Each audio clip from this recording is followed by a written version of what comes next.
Hey everybody, welcome to Q Plus EDU. My name is Frederick, my pronouns are they, them, and I am Out Youth's Texas Gender and Sexuality Alliance Network Coordinator. I'll be moderating our conversation today. It is a panel of queers in tech, and so we want to answer your questions about what it means to be queer in tech, how you get to be in tech, whether you're queer or not, and how just how you get there, what it's like, how to survive, all those wonderful things. So before we jump into the questions, I will ask each of the panelists to introduce yourself, name, pronouns, any privileges or marginalizations that you hold, and your current position and company, please. So Shiva, you are at the top of my screen, so I will start with you. Oh, great. So my name is Shiva, he, him. I am a solutions engineer at Facebook, so that means I do a little bit of coding and a little bit of business and product management. And then in terms of marginalizations, I don't think I've heard that before, so I don't quite know how to address that question. So generally speaking, it's like privileges and marginalizations. So like for me, I am white, educated, and come from a pretty stable family, all things considered. And then marginalizations would be, bisexual, genderqueer, perceived as female. Yeah, like those kinds of things. Just like where your like socio-political place in the continuum of the current situation. Okay, cool. So yeah, I am Indian American, educated, and then I identify as gay. That's it for me. Awesome, thank you. And we will move over to Deirdre. Did I say it correctly? You did. Hey, I'm Deirdre Walsh. I'm the Director of Marketing and Communications at Silicon Labs. And Silicon Labs is a company headquartered in Austin that makes chips and software for the Internet of Things. I am a lesbian who's been with my partner for about 13 years now. Luckily enough to get married right after marriage equality and still going strong. And I think some of the privilege I have, white, I am a female, and in addition to my sexual orientation, I'm also dyslexic and a Christian, which oftentimes religion and the LGBTQ community don't always see eye to eye. So I will throw that one in the mix as well. Awesome, thank you. If you didn't get a chance to join the panel that we had last week on queer-friendly approaches to religion, I would highly recommend it. It was definitely amazing. Yeah, there's some awesome stuff in that one. Cool. We'll move it over to Robert. Hey y'all, my name is Robert Ferme. My pronouns are he, him. My day job is an Insights Analytics Program Manager at LinkedIn Learning. Basically, I build all the analytics stuff for our academic and government learning segment. My gay job is the out-it-in lead for LinkedIn's ERG, our LGBTQIA ERG. And yeah, that I prefer so much more than my day job. But privileges include, I am a cis male, and I acknowledge that I'm also educated. In terms of marginalization, I come from a Filipino-American immigrant background, also Catholic, so I'm quite intrigued by the panel that you previously held as well. So yeah, thank you all for having me. Very excited for this conversation. Yeah, absolutely. Thank you, Robert. And Anna, last but certainly not least. Hey, my name's Anna Nguyen. My pronouns are she, her. I am a Vietnamese American software engineer. I am currently at IBM. I am in their what they call cloud infrastructure, which is basically the stuff underneath the cloud that makes the cloud available. In my specific area, my little piece of it is a system to monitor and manage electrical power in a data center. My privileges are many. though I am of Vietnamese descent, I am fairly white appearing. So the minority aspect is not something I've had to deal with, at least not since I've transitioned and got blonde hair. I come from a very supportive and loving family. I had a pretty good childhood growing up. Well educated. I've been lucky throughout my career. Well, marginalization.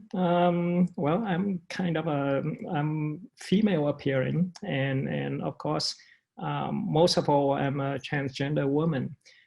So those, I would say, fortunately, are my only marginalization. So hey everybody, welcome back to Q Plus EDU. This is Queers in Tech. We had a couple of technical difficulties, of course, go figure. And so let's just go through the panel one more time quickly. Name, pronouns, and where you work, what your job title is, and then we'll jump into the meat of the conversation. So this time we will start with Deirdre. Hey y'all, I'm Deirdre Walsh. I'm the Director of Marketing and Communications at Austin-based Silicon Labs, and we make semiconductors and software for the Internet of Things. Awesome, thank you. Robert? Hey y'all, my name is Robert Ferme. My pronouns are he, him, and I am an Insights Analytics Program Manager at LinkedIn Learning. Thank you. Anna? my name is Anna Nguyen, pronouns are she, her. I am a software engineer in the cloud group in IBM. And Shiva. My name is Shiva Vlinker, pronouns he, him. I'm a solutions engineer here at Facebook based out of Austin. Awesome, thanks y'all, and thanks for bearing with us as we endure tech issues on our end. So I don't have any background in tech. STEM's not my area, so even y'all's job titles are confusing for me. I'm like, what do you do? So for folks who, like me, may be totally clueless about what it is you do and how you do it, can you just like start us from the beginning, like slow walk us to what kind of options are there for careers in tech, especially for those of us who are not super STEM oriented. And, you know, within this conversation, I didn't want this to be organic between y'all. So, you know, how you got to where you are, what that path looked like for you, any of those kinds of things can come up. And then for our participants, if y'all have questions for our panelists, definitely feel free to drop those in the chat or in the Q&A, and we can cover those as we go. We want this to be helpful for y'all, so whatever you want to know about being queer and being in tech, we want to make sure we cover that too. So yeah, I will let y'all take it away.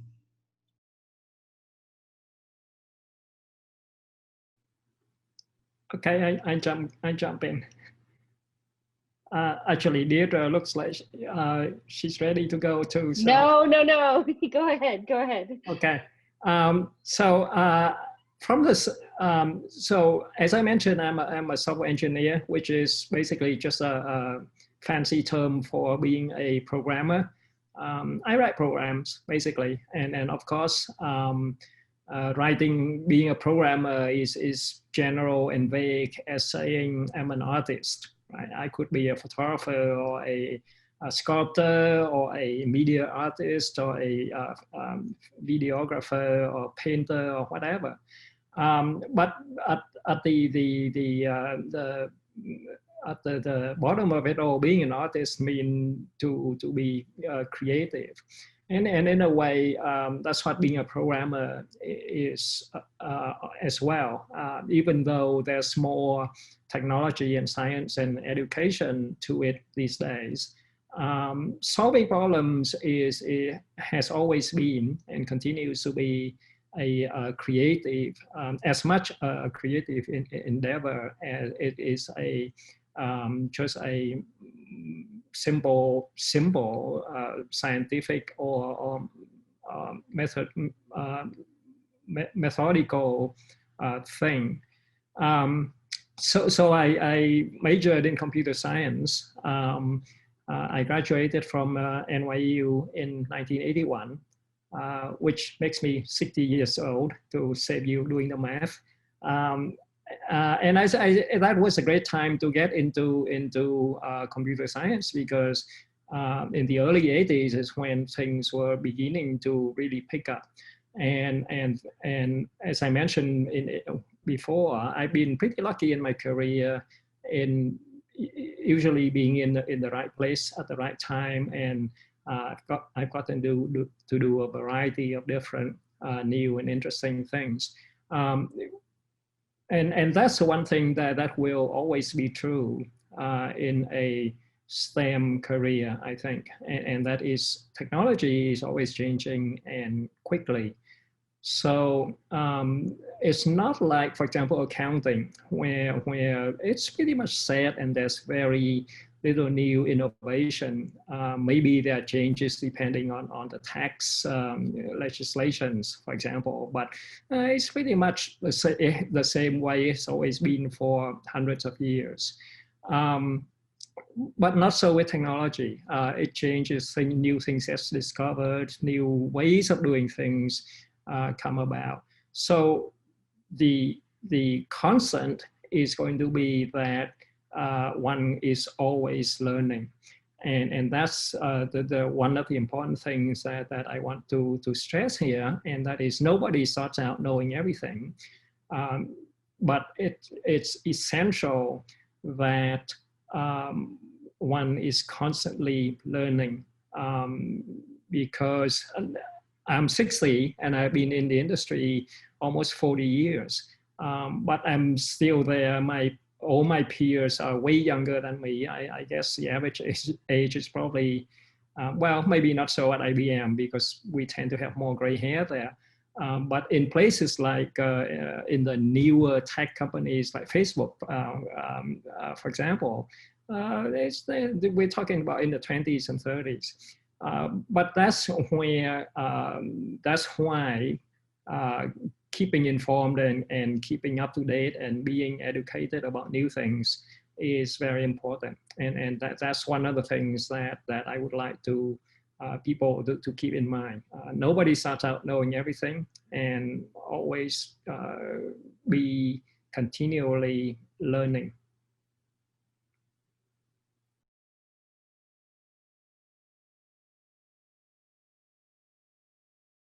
Awesome. Okay, well, I guess I can go next. So my career leading me to tech was pretty interesting. So I grew up in a blue collar part of St. Louis, Missouri, in a very conservative family in a pretty poor, low economic neighborhood, and was never really exposed to tech at all. But we moved down to Texas when I was about 15, and I decided I wanted to go to college. I was actually the first woman in my family to decide to go to college, and so I started going and taking classes. I was working 3 jobs, and yet I had no idea what I wanted to do.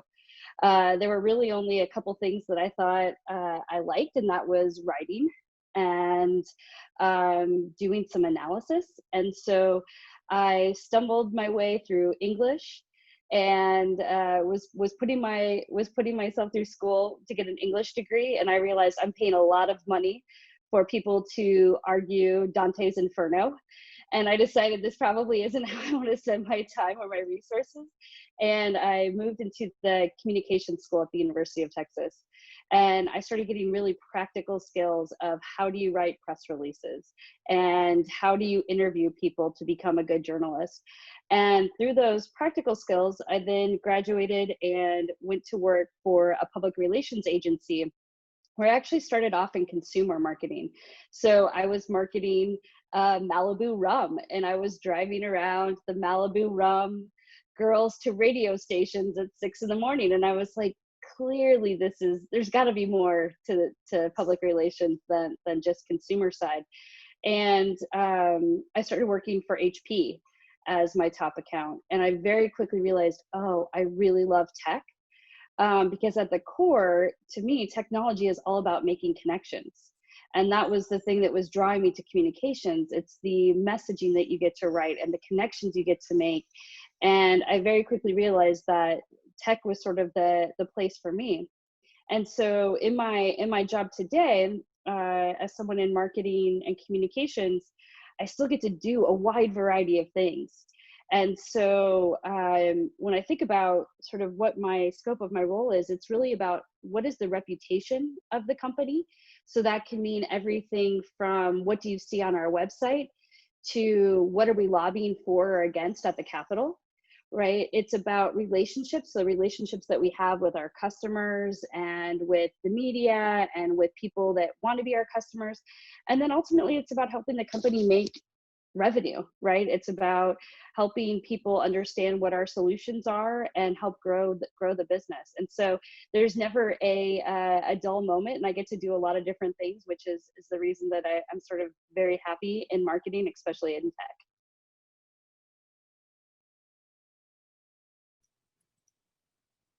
I guess I can chime in. I love both of those stories, and I think one good connection point that I drew, at least, between Anna's and Deirdre's story is, to Anna's point about constantly be learning, that doesn't just apply to the skills or the content area of your specific profession. That also applies to yourself. We're constantly rediscovering ourselves, our passions, our values, what drives us both personally and professionally. And I think we got a taste of that through Deirdre's story, where she also discovered what she loves about tech. You mentioned before that you, it's funny, I laughed when you said Dante's Inferno, because I started off as a classics major in college. And I just got, I got traumatized just thinking about reading through all those books. And I think what I want to say is just like, back to the point about constant learning and rediscovery. I didn't know, quite frankly, that I would end up in tech. In fact, I was kind of adamantly against joining tech when I first left college. In truth, I also was the first in my family to go to college. I grew up in Ewa Beach, Hawaii. And so my worldview was all about sustainability and how do you think about preserving the environment through technology, through policy, and through other forms. And that's really what I went into college thinking that I was going to do. I studied environmental science. I went on and did my master's degree in power systems engineering, super butch. And then I ended up doing, what was that?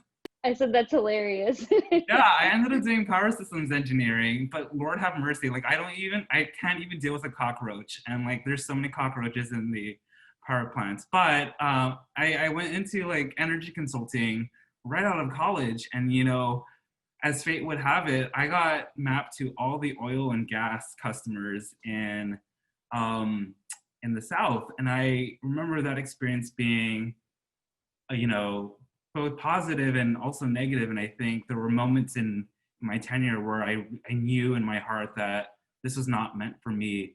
In many ways, I think a specific story that came to mind is when some of the customers that I was responsible for mentioned their political views, their views on gay marriage, which was a topic at the time, which was starkly at odds with my own personal views. And I remember having conversations, or trying to have conversations in my own consulting firm about things like, you know, gender identity, sexual orientation, race, and it just falling flat on so many people's ears. And at that moment, I knew that there was a disconnect with my personal values and the profession that I was in. And in all honesty, I kind of just took a leap of faith and talked to some friends of mine who were in the learning business, working at LinkedIn at the time, had a few conversations with them, and then fell in love with the focus that I guess LinkedIn had on bringing your whole authentic self to work and letting that manifest in the overarching suite of products and business operations. And I think it's funny how, like, through hindsight, I came to realize that the profession that I'm in is more aligned with my values, but I didn't have that insight in mind when I was going through this process. All of this to say about the point about constantly learning, constantly reevaluating who you are as a person, your values, and using that as also your signal to figure out what kind of profession you want to be in, and that's okay. Yeah. Cool, and then I guess I'll wrap up for this one. So my journey into tech, I think in some ways it feels pretty straightforward in that I really knew that I loved to program as a kid. Kind of like Anna said, just the creativity, just being able to build stuff, that was something that I found super exciting. And so I was always tinkering around with stuff, destroying a lot of things, especially wiping my computer so many times by accident. But this is definitely something like I just found so much joy out of building stuff. So I knew when I went into college that I wanted to do computer science, but I did do other things as well. I really loved philosophy. I loved communication classes. So I took a bunch of classes and double majored with humanities as well as did a minor in philosophy. So yeah, but yeah, kind of to Anna's point, like that really resonates with me. Tech is certainly like a very intimidating field to be in. It moves so quickly. If you go into coding, it's very like you can go very deep into all this very deep like machine learning stuff or computer vision and all of these complicated concepts. And I think just being able to focus on my own creative endeavors, which for me, I love to journal. And so I built my own journal app and I try to analyze how I was growing over time and whatnot. That was kind of my way of keeping myself grounded and finding something that I really loved in tech, that kind of kept me in tech despite all the times that things were so hard that I got really intimidated and wanted to leave my major and whatnot. So yeah, and I actually just graduated from college a year ago, so I'm still pretty fresh, especially in comparison to y'all. That's awesome. I feel like that's like the queerest in tech thing I've heard is that you built your own like journal to track your like emotional progress. Like, Very related. Where can we buy your app, Shiva? Yeah, it's a work in progress for sure, but I think the intersection of sexuality and tech for me was this application of work on like mental health and whatnot as I was working through a lot of these things.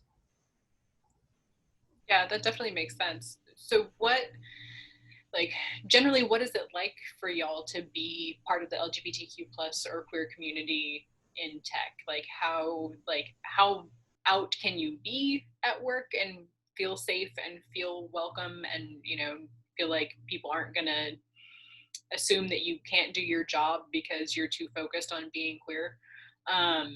What has it been like for you?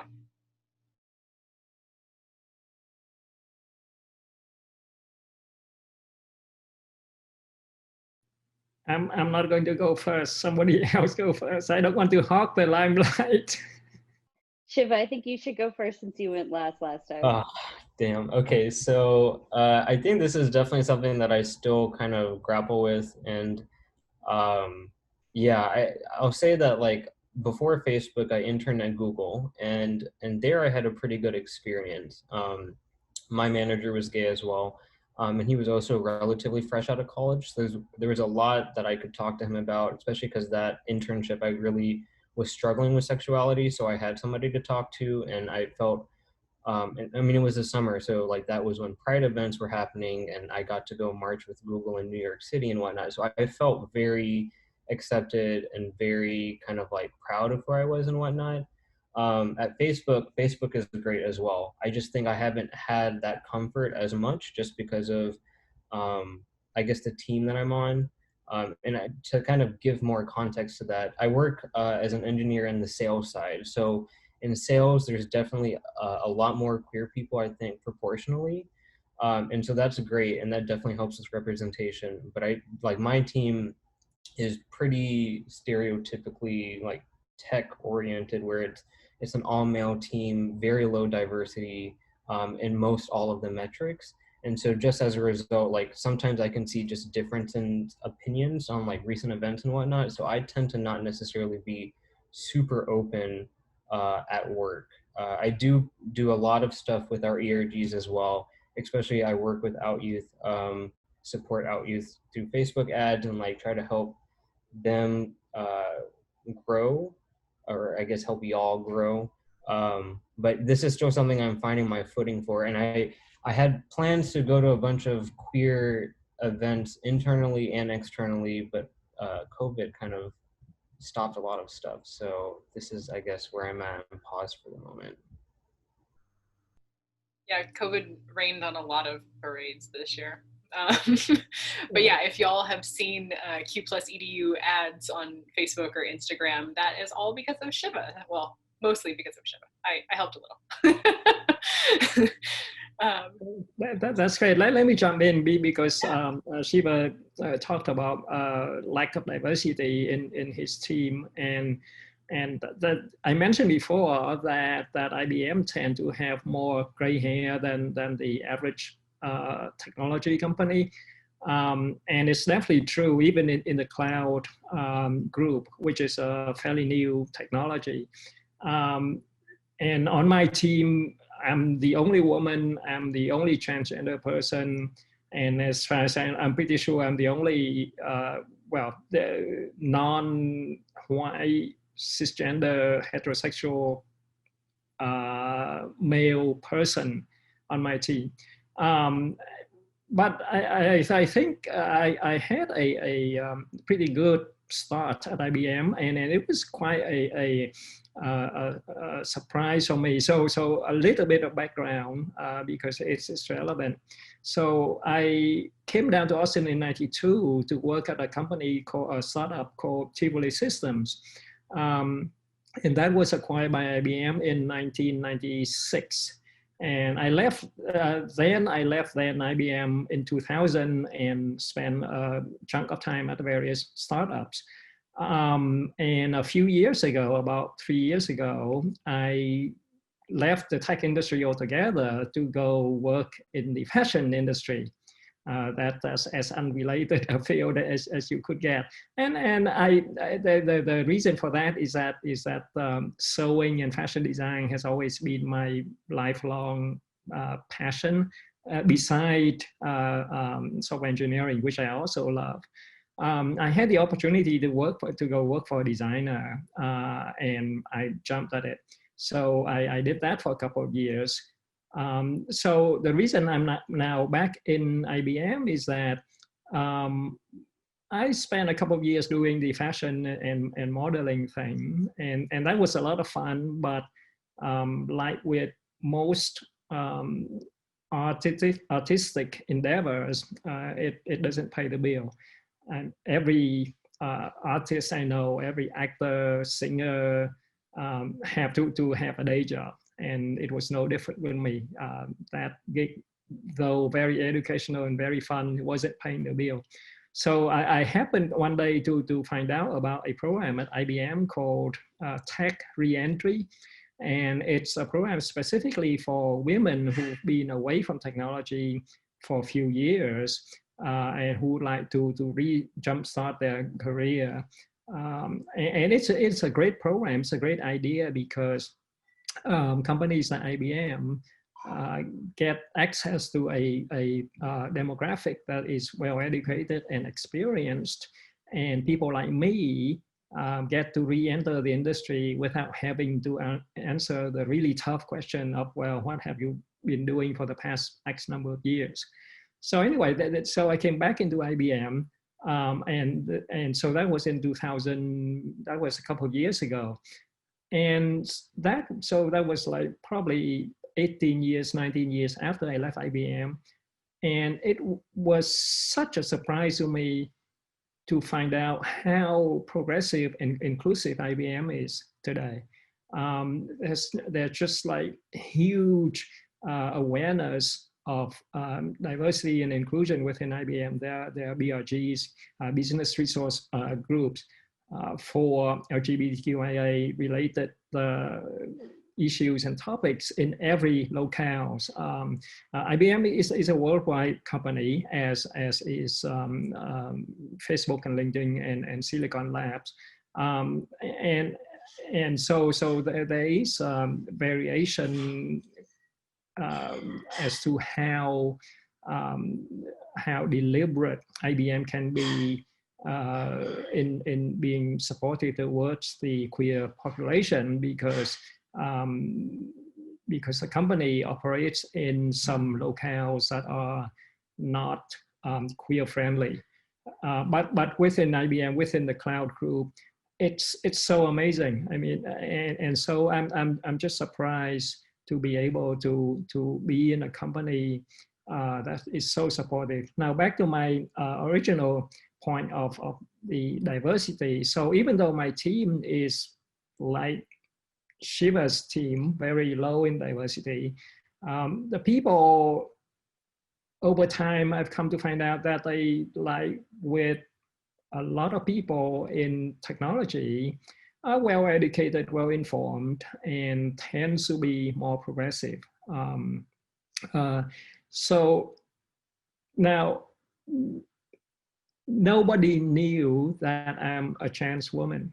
And as far as I know, nobody would have known if I did not volunteer to put on a company-wide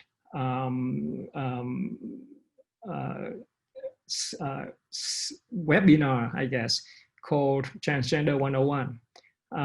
So I guess that was kind of my way of coming out. So I kind of like slacked all my teammates and say, oh, by the way, I'm going to be a panelist on this Transgender 101. So it might be interesting if you want to join.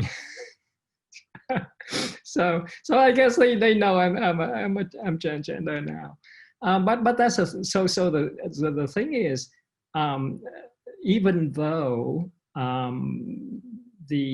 my group and IBM in general are more old school technology, it's surprising that it's possible for them to be so progressive in their policies. I don't want to go as far as saying that technology companies in general are a fairly friendly environment for the queer population, because that's probably painting with too broad a brush. But I think that people in technology, the technology industry in general, tends to be more educated and more well-informed. Of course, there are exceptions to the rules, which is why we have had phenomena like this bro grammar kind of thing, and we have things like the environment at Uber, for example, where it's just like completely out in left field as far as being progressive or being very misogynistic. So, but I kind of think that in general, technology is a good place to be for queer people. And actually, before I shut up and let somebody else go, I just want to mention that I want to talk more about a little bit more later about how young people today can get started in STEM career fields. Thank you so much, Anna. I love the idea that, instead of, just quietly coming out to one or two people at work, you just show up wrapped in a trans flag and you're like, I'm doing a panel. Come to this webinar. That's awesome. Robert, Deidre, did y'all want to jump in on this one?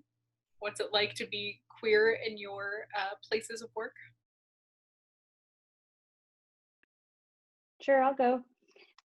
Yeah, so I think, it's varied in my experience over time, depending on the company. And, one of the things that sort of the lessons I learned is, for me, I need to be myself and my authentic self and bring my whole self to work. And so as I'm going through the interview process, it's important to understand, being myself, aligned with the company culture that I'm going to work for, right? So luckily for me at Silicon Labs, it absolutely did.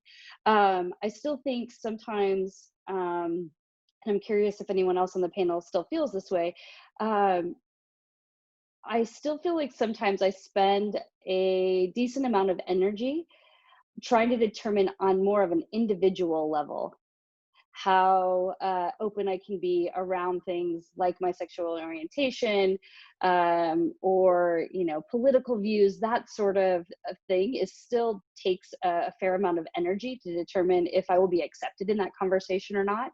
Or how do you have conversations where people just make assumptions, right? Of you know they know you're married and they make an assumption like, did you and your husband do something fun this weekend? And I'm like, I look pretty butch. I would assume you would have guessed, but so there's still some of that. I don't think we're at a place where it's. I never think about it, but I do say in the 20 years that I've been in tech, I've seen it get progressively better, as well as me as an individual have learned the types of questions I want to ask of the people that I'll be working for and the companies that I'll be engaging with to understand if it's a good fit or not for me.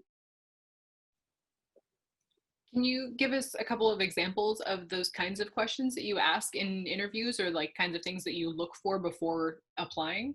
Yeah, absolutely. So, simple things around benefits, for example. So the older you get, and I'm way older than I look, things like benefits become really important. And a simple question, and this was before marriage equality, I would ask is, do you offer domestic partner benefits?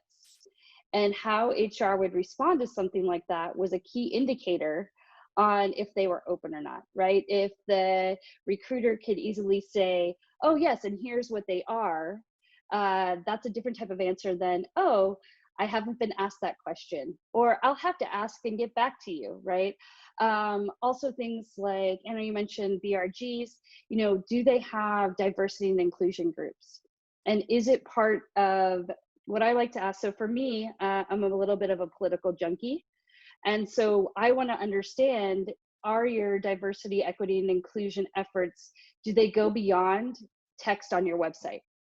Right? Do you share your numbers openly, or do you advocate for minority groups, at the political level, or whatever those things are? I try to align, sort of my cultural values in those questions. Does that make sense?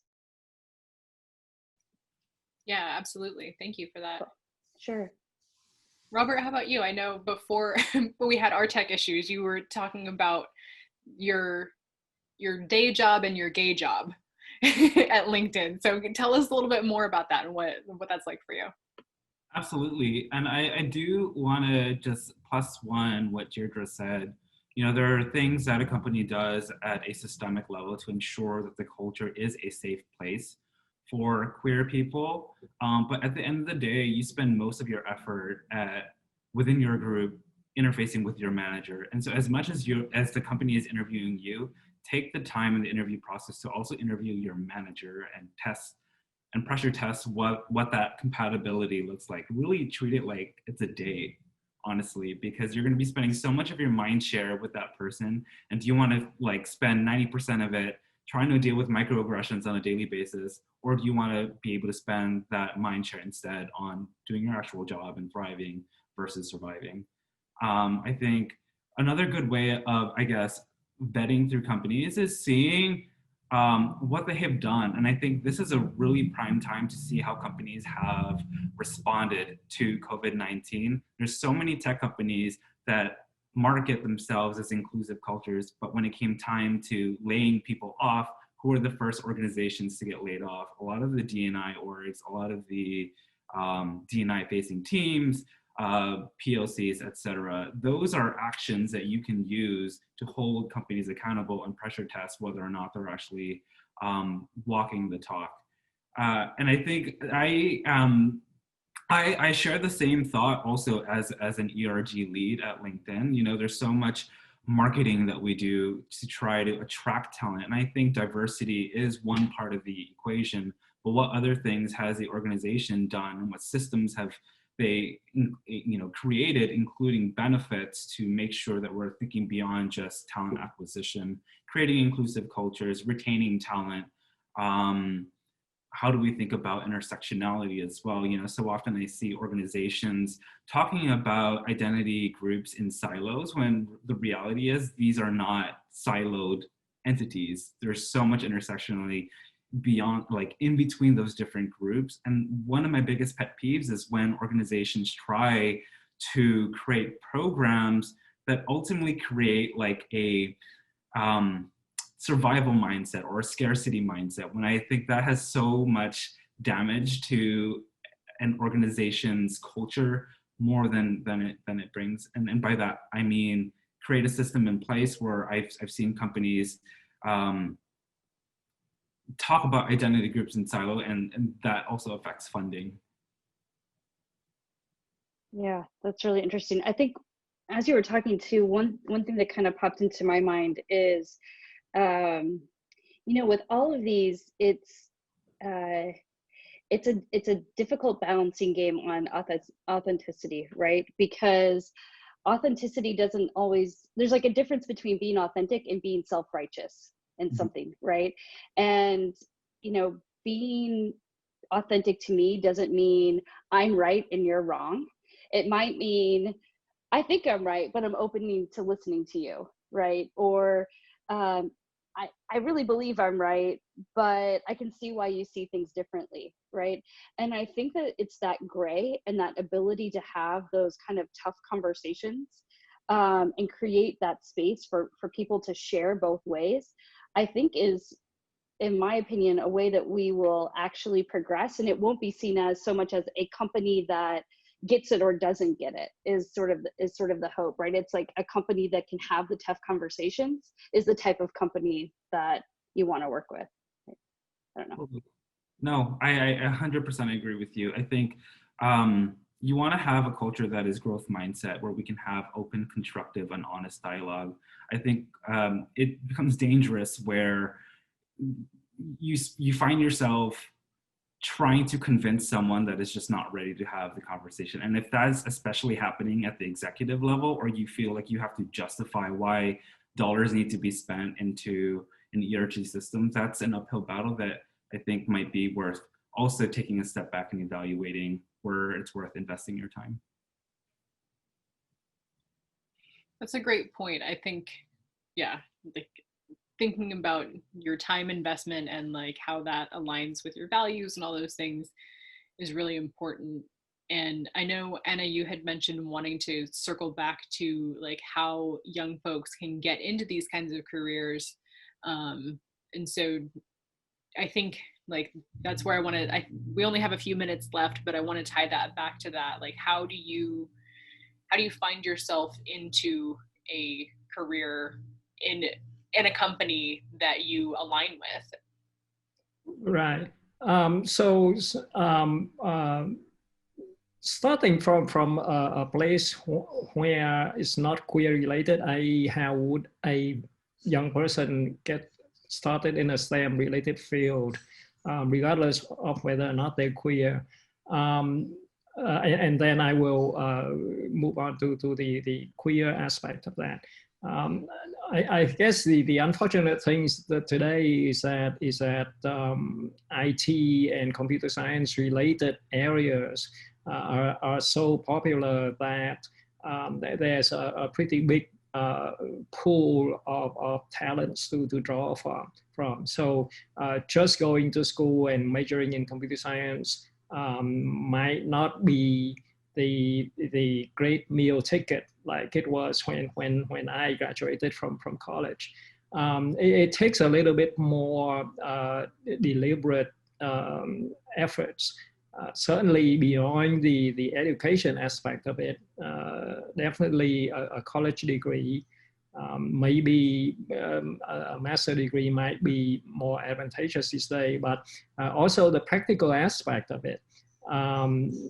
Nobody, when given the choice between two people, both with master degrees in computer science, but one who has had internship at a variety of companies, who has had fairly major contribution in GitHub, or fairly significant activity and contributions in open source arena, that person will be favored. So beyond the education, I would encourage young people to take steps beyond the formal education and explore extracurricular areas may not be directly related to the education or the experience. For example, Shiva mentioned he had the journaling app. It's something that's definitely show something like that on the resume would definitely show that that one has the aptitude and the enthusiasm to go far in this field. Now, as far as being a queer person in technology, what Deirdre and Robert said are great advice. Don't just interview a company for the job, interview them for the people you're going to work with and for how they relate to the queer demographic. Certainly benefits is one important area, but I think Robert mentioned the ask about queer related BRGs, internal groups and initiatives, for example. Yeah, thank you. I definitely want to encourage folks, if you're watching this and you haven't already watched Finding Queer Friendly Employment, that was a session that we did earlier in Q Plus EDU. There's a ton of information there about like just finding work as a queer person. But yeah, I think the educational piece of it is important too, and like finding ways to get experience, even if, you know, like you said, like internships, although everyone should be paid for their labor. I'm just gonna throw that out there. But if you want to volunteer your time, Catch a Fire, all one word, is a great place to volunteer your like specific technical skills for nonprofit organizations like Out Youth. And so if you want to find things that are aligned to your goals and use your skill or practice your skills, that's a great place to do that. Yeah, go ahead. Actually, let me just quickly mention, since I didn't realize that people think that internship is unpaid. I think in the tech industry, internship is almost always paid because I think, well, there's just a lot of competition there, even though there is a big pool of talent to draw from. At least all the interns I know of at IBM are pretty well paid. I mean, I'm like, damn, how much are you making? That's so good to hear. Yeah, I think I'll jump on to Anna's first point about just getting into tech in general. I think computer science as a major is definitely, I think, really intimidating. A lot of the courses are just very technical, perhaps more technical than you would even see in the industry because of how theoretical it is. And I know so many people will drop out of computer science because that's so hard for them. So my big piece of advice is just to pursue something that's like your passion project. For me, it was my journal app, but I had a whole bunch of other side projects as well. Because again, like I just loved creating stuff. And I think for me, my first 2 years of college, I didn't even think about internships. But my third year, just because I had all these passion projects on my resume, for some reason or another, Google just like looked at me and they like took a chance on me. And then when I applied to my current role, so solutions engineering is like half software engineering, but it's also half where you're building new solutions, you're working on revenue and whatnot. So Facebook definitely, when they saw all these passion projects of mine, they were like, yeah, we definitely want you. So that was something that, like, for me, I think my biggest piece of advice is no matter how hard it gets, as long as you have that passion and as long as you're building something that really speaks to you, that will translate to whenever you apply for jobs. And you'll kind of stand out in your own way, even if you're not like a grade A student, because I definitely was not. And definitely there were courses that I did not do well in at all, but still I'm able to do really well because of just the underlying base passion. Awesome. And I think from my perspective, don't let tech scare you away if you aren't a programmer, right? I mean, tech needs writers and photographers and graphic designers and a whole slew of other skills. And sometimes I find that that's another type of diversity, right? Your diversity in your background, your educational background, your skill set. And sometimes you can bring things to the table that someone who's gone to school to be an engineer, to be a developer hadn't thought of. So don't rule tech out. Just if you know, are if math isn't necessarily your strong suit, there still could be a place in tech for you. I wish I could just like put 1,000 hearts to what Deirdre just said. And I want to like underline that tech is not just, engineering is great. There are other professions outside of engineering within the tech corporation as well. Also, the only other tactical advice that I would give is that there are so many programs out there, both outside of an individual company and both within an individual company, that help to provide pipelines for those that do want to go into tech. Outside of an individual company, Out in Tech is one of those networking organizations. You know, it's equally important to build your brand and your discoverability as it is building your competencies. There are also programs within companies that have apprenticeship programs that are designed specifically to tap into diverse talent, people that don't necessarily come from a STEM degree or who didn't go into college. At LinkedIn, anecdotally, we have the REACH program, which is designed for that purpose. We also have a similar program for HR, another department within LinkedIn, and so many other of the big companies also have similar programs that have these types of pipelines in place. Yeah, you make a really good point, Robert. I think mentorship is something that like I wish I knew about when I was younger and like just entering, you know, my career as a professional. I think having someone who's been there, you know, can show you the ropes, who can relate to you. And so like, especially like if you're a young person, like looking into your first job, like finding a queer mentor who, you know, can talk you through like, oh, you know, yeah, that was a really awkward conversation with your supervisor. Like, let's, you know, let's talk about how you can follow up with that. And like, let's talk about, you know, making your, you know, whole department use their pronouns in their email signature. I think those are all, you know, conversations that are nice to be able to bounce off someone who understands where you're coming from. This has been absolutely wonderful. I have learned so much. We just have 3 minutes left. So if y'all want to leave us with a closing thought, we would appreciate it. And thank you all so much for participating. This has been wonderful. Well, I'm going to go since I already unmuted. I was just going to say something relating to what Deirdre and Robert said about a non-STEM approach to a STEM career. And that's absolutely true. IBM has a huge design organization. And the people in it are called designers, but they are not actually like fashion designer or anything like that. They are artists. But there's more to software engineering than just programming. Yeah, somebody has to design the interaction with the user, the flow of it, and that's not just like coming up with a pretty graphical interface. It's also using information about how people do their job or actually what you're trying to solve.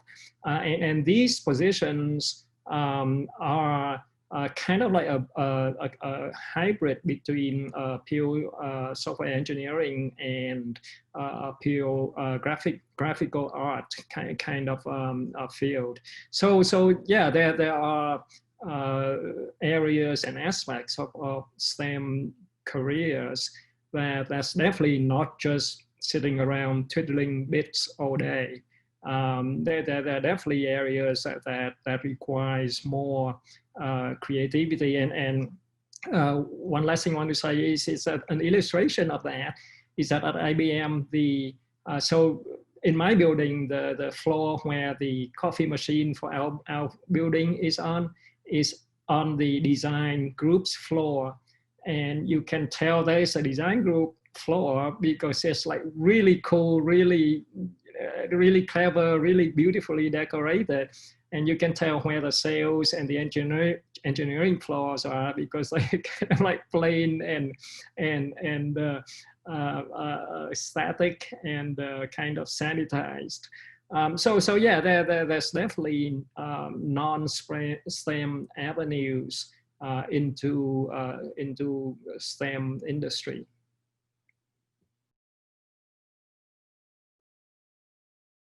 I think my 30-second piece of advice is don't be afraid to ask questions. I'm sure everyone on this panel had wished they had someone to talk to, whether it was about going into tech or being queer in the workplace. And there are people out there that want to help. So I hope that you don't feel alone and just be brave, ask questions, be bold, because there's a whole community of people here to help you.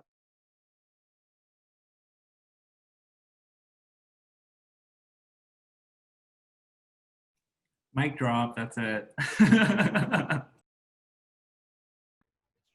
Yeah, I guess I would reiterate what Anna definitely said. I knew that I didn't want to do pure coding, but I knew that I loved computer science and I loved tech, and so I chose a hybrid job. I think the idea of intersectionality is huge in the world in general, but also in tech, like you have to do everything. It's way more than just coding. So I found a hybrid job that really suited my needs, and I think like whatever your passion is, as long as you're able to just like show how genuine that passion is on your resume or portfolio or whatever, you can kind of find your spot eventually. And of course, if you don't find your spot, you can always just keep moving until you do find it. So there's always like plenty of opportunities. Awesome. Thank you all so much. This has been super wonderful. And for the folks watching this, I hope that you will join us here in a half an hour for our final Q+ EDU session this year. It is going to be educators' rights surrounding queerness. And so we're going to have folks from the ACLU and a couple of other organizations talking, addressing educators specifically about what your rights in Texas look like as far as, can you talk about being queer? Can you like integrate queer content into your curriculum without having parents come for you with pitchforks? So yeah, join us for that. Thank you all so much. This has been absolutely wonderful. I will absolutely find you all on LinkedIn if I haven't already. And yeah, thank you so much. We really appreciate it. Bye, y'all. Thank you. Bye. Bye. See ya.